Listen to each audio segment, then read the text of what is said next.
Hello, class 11th. Myself, SK Verma. Once again, I welcome you all on my YouTube channel, Easy Accountancy, the platform where you can learn accountancy in the most lubricated manner. बहुत ही आसान तरीके से आप accountancy के concepts को, questions को, उनके solutions को यहाँ पर सीख सकते हैं। चलिए देखते हैं कि आज हमने कौन सा टॉपिक लिया है।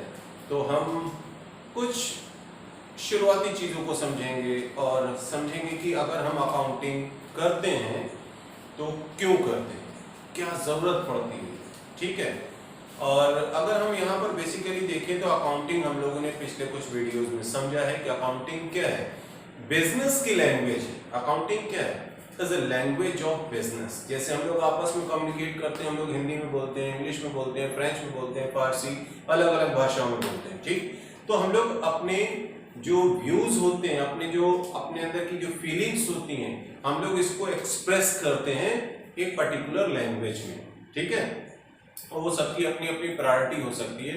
इसी तरीके से बिजनेस के जो कंडीशंस हैं, सिचुएशंस हैं, उनको अगर हम एक्सप्रेस करते हैं तो उसके लिए एक लैंग्वेज यूज करते हैं, वो है अकाउंटिंग, ठीक है।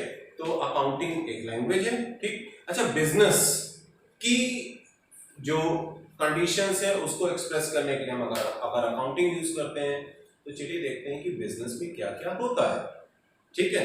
तो बिजनेस, अगर हम बात करें कि बिजनेस क्या है, what is business, being busy is business.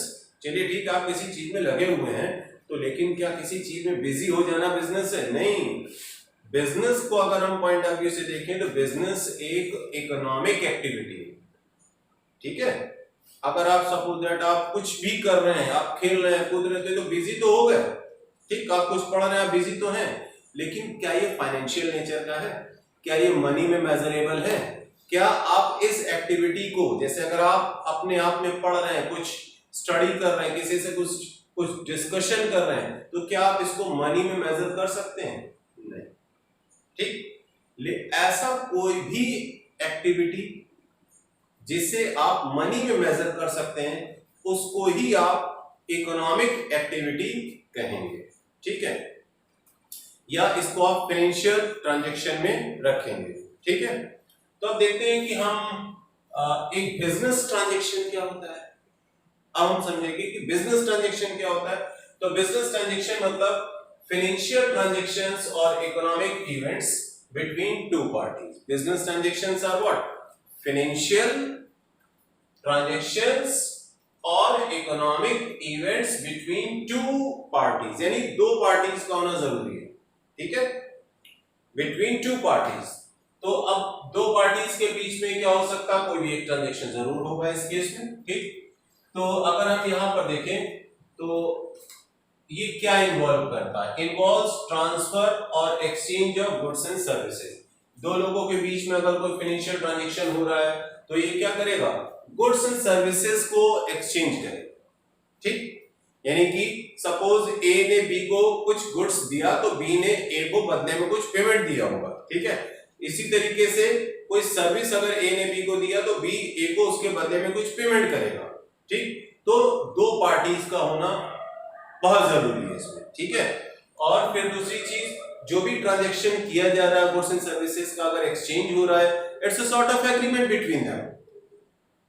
दो लोगों के बीच में एक तरीके का एक एग्रीमेंट है कि transfer of goods and services होगा, exchange of goods and services होगा, और इसके लिए कुछ ना कुछ पेमेंट मनी में जरूर होना चाहिए। पेमेंट हो, रिसिप्ट हो, ये मनी में मेजरेबल होना चाहिए ट्रांजैक्शन, ठीक है। तो अब जैसे हम कोई एग्जांपल ले लेते हैं, जैसे सेल्स है, परचेज है, ठीक। सेल्स क्या होगा? फर्म ए ने किसी पार्टी को कुछ सेल किया, अपना प्रोडक्ट जो वो सेल करते हैं, ठीक है, रेवेन्यू जनरेट करेंगे, बदले में उसको कुछ पैसा मिलेगा, ठीक। सेटिस्फैक्शन, प्रोवाइडिंग पावर होनी चाहिए उस प्रोडक्ट में। चलिए, ये तो इकोनॉमिक्स का टर्म आ जाता है, लेकिन हम लोग यहाँ पर बात करते हैं बिजनेस की। तो transaction between two parties, sales purchase की बात करेंगे, ठीक है। अब अगर हम बात करें इसके और एडिशनल फीचर्स के बारे में, अगर हम थोड़ा सा जानने का और प्रयास करेंगे तो हमको बिजनेस ट्रांजैक्शन में क्या क्या चीजें दिखाई देती हैं। चलिए देखते हैं कौन कौन सी चीजें हमको बिजनेस ट्रांजैक्शन में जरूर देखने में आएंगी। कौन कौन सी चीजें हैं वो देखते हैं। जिसे हमने यहाँ पर क्लासिफाई किया फीचर्स ऑफ बिजनेस ट्रांजेक्शन। तो नंबर 1, मनी और money is worth of goods और सर्विस। ठीक, यानी कि जो ट्रांजैक्शन होगा उस ट्रांजैक्शन को मनी में जरूर मेजर किया जा सकना चाहिए। ठीक, सपोज दैट आपने देखा होगा कि ब्लेसिंग्स देते हैं तो दे तो रहे हैं, लेकिन क्या इसको मनी में मेजर किया जा सकता है? ठीक नहीं, तो ये ट्रांजैक्शन है, ये बिजनेस ट्रांजैक्शन है। ठीक है, ऐसा कोई भी ट्रांजैक्शन गुड्स और सर्विस का बिटवीन टू पार्टीज और मोर देन टू पार्टीज अगर होता है जिसको मनी में मेजर किया जा सकता, उसी ट्रांजैक्शन को आप क्या बोलेंगे? उसी ट्रांजैक्शन को आप बिजनेस ट्रांजैक्शन बोलेंगे। ठीक है, अगला पॉइंट देखते हैं कि ट्रांसफर और exchange of goods and service का होना बहुत जरूरी है। फिर है brings a change in financial position. जब कभी भी बिजनेस ट्रांजैक्शन होता है तो ये बिजनेस की फाइनेंशियल पोजीशन को चेंज जरूर करेगा, यानी उसकी एसेट में कोई चेंज आएगा, उसकी लायबिलिटीज में चेंज आएगा, डेफिनेटली आएगा अगर फाइनेंशियल ट्रांजैक्शन है। ठीक है, यानी उसके कैश में कुछ कमी आ सकती है, उसके स्टॉक में कुछ कमी आ सकती है, उसका कैश बढ़ सकता है, उसका स्टॉक कम हो सकता है, उसकी कैपिटल बढ़ सकती है। तो ये जो असेट्स और लायबिलिटीज के चेंज को हम बात कर रहे हैं, ये किसके बारे में बताएंगे? ये बताएंगे उस बिजनेस के पोजीशन के बारे में, उसकी पोजीशन के बारे में बात करेंगे। उसकी असेट्स और लायबिलिटीज में कुछ ना कुछ वेरिएशन जरूर आएगा बिजनेस ट्रांजैक्शन की वजह से। ठीक है, तो इसके बाद अगला पॉइंट हम देखते हैं, that is effect on accounting equation of business firm. Accounting equation पे इफेक्ट आएगा बिजनेस के। तो हम लोगों ने, अगर हम इसका बेसिक इक्वेशन हम पहले यहां समझ लेते हैं कि क्या होता है। किसी भी बिजनेस का बेसिक अकाउंटिंग इक्वेशन होता है asset is equal to liability plus capital. Asset is equal to liability plus capital. Asset is equal to liability plus capital, basic equation है इसका। ठीक है, तो जो कोई भी आप बिजनेस ट्रांजैक्शन करेंगे, आपने सेल किया गुड्स का, आपने सर्विसेज का सेल किया, बदले में कुछ मिल रहा है। अगर आपने सेल किया, क्या क्या होगा? स्टॉक से कुछ ना कुछ तो जाएगा। ठीक है, बदले में क्या आ रहा है? क्या क्रेडिट पर सेल किया तो डेटर आ जाएंगे, क्या कैश में सेल किया तो कैश आ जाएगा, प्रॉफिट पर सेल हुआ तो कैपिटल बढ़ जाएगी, लॉस पर सेल हुआ तो कैपिटल भी कम हो जाएगी, स्टॉक भी कम हो जाएगा और कैश इंक्रीज करेगा अगर कैश ट्रांजैक्शन हो रहा है। ठीक है, तो इससे हमारा क्या इफेक्ट आ जाता है कि accounting equation of the business firm जो है वो जरूर उसके ऊपर कुछ ना कुछ इफेक्ट आएगा। यानी आप देखेंगे कि उसकी कुछ एसेट्स या तो बढ़ रही होंगी या कम हो रही होंगी, या हो सकता है कि एसेट ही बढ़ रही हो और कम हो रही हो सकता है कि उसकी लायबिलिटी ही बढ़ रही हो और कम हो रही हो, या दोनों साइड पर इसका इफेक्ट आएगा। फिर इसके बाद आप देखते हैं कि जो बिजनेस ट्रांजैक्शन होता है ये डुअल एस्पेक्ट को फॉलो करता है। किसको फॉलो करता है? डुअल एस्पेक्ट को। यानी अगर कुछ जा रहा है तो कुछ आ रहा है। If something is debited with the same equivalent value, some other thing must be credited. ठीक, यानी अगर कोई गुड्स एंड सर्विसेज डेबिट हो रही है तो कोई ना कोई दूसरा एस्पेक्ट उसमें आपको जरूर देखने में आएगा। ठीक है, अगर हम बात करते हैं for example furniture purchased for cash. ठीक, तो आपने इसमें क्या देखा? इसमें दो एस्पेक्ट आपको दिखाई दिए। एक तो फर्नीचर आ रहा है बिजनेस में तो फर्नीचर बढ़ रहा है, और अगर आपने कैश में खरीदा है तो आपका कैश कम हो जाएगा। ठीक है, इसको हमेशा याद रखें कि आपका जब भी कोई भी ट्रांजैक्शन होगा ऐसा कभी आपको देखने में नहीं आएगा कि इसका इफेक्ट सिंगल इफेक्ट है, वन साइडेड इफेक्ट है। डुअल एस्पेक्ट हमेशा आता है। ठीक है, अगर कोई रिसिप्ट है, ठीक, तो रिसिप्ट टू एस्पेक्ट्स पर इफेक्ट दिखाएगी। ठीक है, तो डुअल एस्पेक्ट में हमने देखा कि किसी भी ट्रांजैक्शन के दो एस्पेक्ट आपको देखने में आते हैं।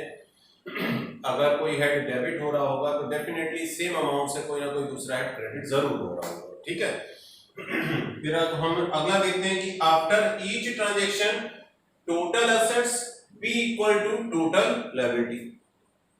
तो अकाउंटिंग इक्वेशन पे इफेक्ट तो आएगा, यानी एसेट में कुछ ना कुछ वेरिएशन आएगा ही आएगा। ठीक है, उधर लायबिलिटी में कुछ ना कुछ वेरिएशन आएगा ही आएगा। हो सकता है कि केवल एसेट में वेरिएशन है, हो सकता है कि लायबिलिटी में वेरिएशन है, हो सकता है कि दोनों साइड में कुछ वेरिएशन है किसी आइटम पर के ट्रांजैक्शन की वजह से, बिजनेस ट्रांजैक्शन की वजह से। लेकिन ऐसा आप हमेशा देखेंगे कि total asset will be equal to total liability. Total asset will be equal to total liability, हमेशा ऐसा ही आप देखेंगे। फिर इसके बाद हम देखते हैं कि nature to be carefully analysed, यानी अगर आप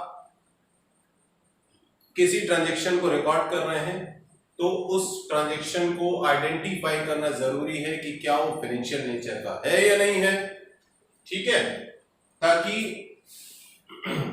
nature to be carefully analysed, it affects financial status of the business unit, यानी उस ट्रांजैक्शन का जो नेचर उसे आइडेंटिफाई करना बहुत जरूरी है, क्योंकि ये बिजनेस के फाइनेंशियल स्टेटस के ऊपर इफेक्ट डालता है।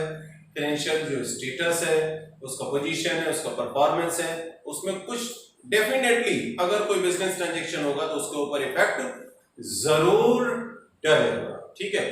तो अभी हमें इसको थोड़ा सा हम रब करेंगे और देखेंगे कि आगे हम इन्हीं सारी चीजों को कुछ और अलग तरीके से भी समझने की कोशिश करते हैं। चलिए इसको रब करेंगे। तो चलिए देखते हैं बिजनेस ट्रांजैक्शन क्या कहता है, इसकी कहानी को थोड़ा सा और समझते हैं, ठीक है। तो बिजनेस ट्रांजैक्शन अपनी बात को कहने के लिए देखिए इस बोर्ड पर किस तरीके से आया, इसने अपनी बात क्या कही है। देखिए बिजनेस ट्रांजैक्शन ये कह रहा है कि इसके रिलेशन के बारे में बताता है, ठीक। और फिर बिजनेस ट्रांजैक्शन कहता है कि इसका जो भी ट्रांजैक्शन है, इसका जो वैल्यू सेटलमेंट है वो किस तरीके से होता है, ठीक है। तो बिजनेस ट्रांजैक्शन अगर कोई भी हो रहा है, यानी चाहे सेल हो रहा है, परचेज हो रहा है, ठीक, या तो वो एक्सटर्नल अदर देन बिजनेस, ठीक है, बिजनेस के बाहर वाले से कुछ रिलेशन निकलेगा उस ट्रांजैक्शन का, या बिजनेस के अंदर से ही किसी डिपार्टमेंट से, किसी हेड से उसका रिलेशन निकलेगा, ठीक है। तो इसने यहां पर हमको रिलेशनशिप के पॉइंट ऑफ व्यू से बताया कि रिलेशनशिप विद अकाउंटिंग यूनिट, अगर आप देखें तो इंटरनल ट्रांजैक्शन एक रिलेशन निकल सकता है उसका। तो जैसे अगर हम बात करते हैं डेप्रिसिएशन ऑन फिक्स्ड एसेट, तो इसका जो इफेक्ट आप देखेंगे वो किस पर आ रहा है। पहली चीज तो ये नॉन कैश ट्रांजैक्शन है, ठीक है, तो इसका इफेक्ट बिजनेस के अंदर ही आप देखेंगे इसका इफेक्ट आएगा। फिक्स्ड एसेट पर अगर डेप्रिसिएशन लगाया गया है तो इसका इफेक्ट बिजनेस की बुक्स में उस पर्टिकुलर एसेट के ऊपर आप दिखा रहे होंगे, ठीक है। इसका बिजनेस के बाहर किसी से रिलेशनशिप नहीं बन रहा होगा, इसका बिजनेस के अंदर ही बिजनेस के पर्टिकुलर हेड का किसी दूसरे हेड से रिलेशन बन रहा होगा, ठीक है। इसके बाद एक्सटर्नल ट्रांजैक्शन जिसको हम कह सकते हैं बिजनेस ट्रांजैक्शन, तो इसका इफेक्ट जैसे अगर हम बात करते हैं परचेज है, सेल है, परचेज ऑफ गुड्स है, परचेज ऑफ असेट्स है, सेल ऑफ गुड्स है, सेल ऑफ असेट्स है, तो इसका आप देखेंगे सैलरी का पेमेंट है, कुछ रिसिप्ट है, कुछ भी पेमेंट है, तो इसका रिलेशनशिप आप देख रहे होंगे किससे हो रहा होगा, इनसाइड बिजनेस के साथ साथ हो सकता है कि इसका बाहर से भी कुछ ना कुछ ट्रांजैक्शन हो रहा हो, रिलेशनशिप बन रहा हो अदर देन बिजनेस, ठीक। किसी दूसरी बिजनेस यूनिट से बन सकता है, किसी एक्सटर्नल पार्टी से बन सकता है, डिपेंड करेगा upon the nature of that transaction, ठीक है, ट्रांजैक्शन का नेचर क्या है। जैसे पहले के केस में हमने लिया जैसे डेप्रिसिएशन ऑन फिक्स्ड एसेट, तो ये इंटरनली इफेक्ट दिखा रहा है बिजनेस का, ठीक है, इस ट्रांजैक्शन का इफेक्ट जो इंटरनली आ रहा है। और यहाँ पर ऐसे ट्रांजैक्शंस भी होते हैं जो बिजनेस का जो इफेक्ट जो है वो एक्सटर्नली भी बनाते हैं। अच्छा, अब वो बिजनेस ट्रांजैक्शन जो है उसका mode of settlement of value क्या हो सकता है, वो कैश में भी हो सकता है और वो क्रेडिट में भी हो सकता है, ठीक। तो क्रेडिट ट्रांजैक्शन क्या होता है, क्रेडिट ट्रांजैक्शन का मीनिंग होता है जिसका पेमेंट कैश में तुरंत ना होकर लेटर पीरियड में होता है, ठीक है। पार्टली हो सकता है कि अभी हो गया और पार्टली बाद में हो, या हो सकता है कि पूरा का पूरा पेमेंट रिसिप्ट बाद में हो या उसका पेमेंट बाद में हो, लेकिन एट प्रेजेंट उसका ट्रांजैक्शन हो गया है, जैसे क्रेडिट ट्रांजैक्शन, ठीक।